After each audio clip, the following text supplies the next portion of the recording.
ఖచ్చితంగా ఇది 10% అంటే చాలా పెద్ద అంశం. దాదాపు 200 అవును. ఫ్లైట్లు. అందులో కూడా యెస్. కేంద్రం చేతిలోకి తీసుకుంది. ఇప్పుడేంటంటే ఏ రూట్లకి హ్మ్. ఎవరు నడపాలన్నది కేంద్రం డిసైడ్ చేస్తుంది. ఇప్పుడు బాగా హ్మ్. క్రౌడ్ ఉన్న వాటిట్లలో ఇండిగో ఒక గేమ్ నడుపుతది.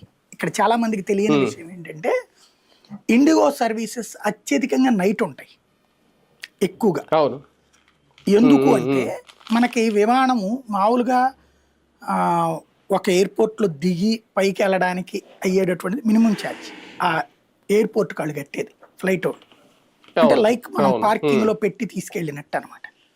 అదే మనం ఏ అది. బస్ పార్కింగ్ స్టాండ్ చార్జ్ దగ్గరో, లాగా. రైల్వే స్టేషన్ దగ్గరో ఓ రోజు, 2 రోజులు హ్మ్. వదిలేసి ఎళ్తే వందలకు వందలయిపోతాయి.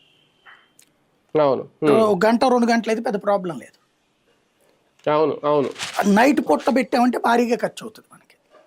అంటే ఆళ్ళు విమానాలకి గంటల నైట్ లెక్కనేస్తారు ఛార్జీ ఎక్కువ. చార్జ్. ఇప్పుడు వాడు అవును. సాయంత్రం హ్మ్. ఒక సర్వీస్ ఇవాళ 2 ట్రిప్పులు నడిపేసేసి ఎళ్ళిపోయాడనుకోండి విమానము.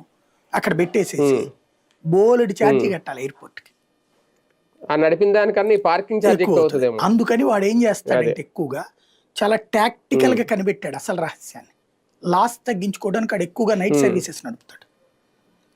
Night services okay. ఎక్కువగా హ్మ్. నడపడం వల్ల గిరాకీ హ్మ్. తక్కువగా ఉండి హ్మ్. ఇదే గిరాకీ పెరిగింది నైట్ వాటిటికి. ప్లస్ అది. మనకు అవును. కూడా కంఫర్ట్ ఇప్పుడు ఫర్ ఎగ్జాంపుల్ నేను హ్మ్. హైదరాబాద్ వెళ్ళాననుకోండి.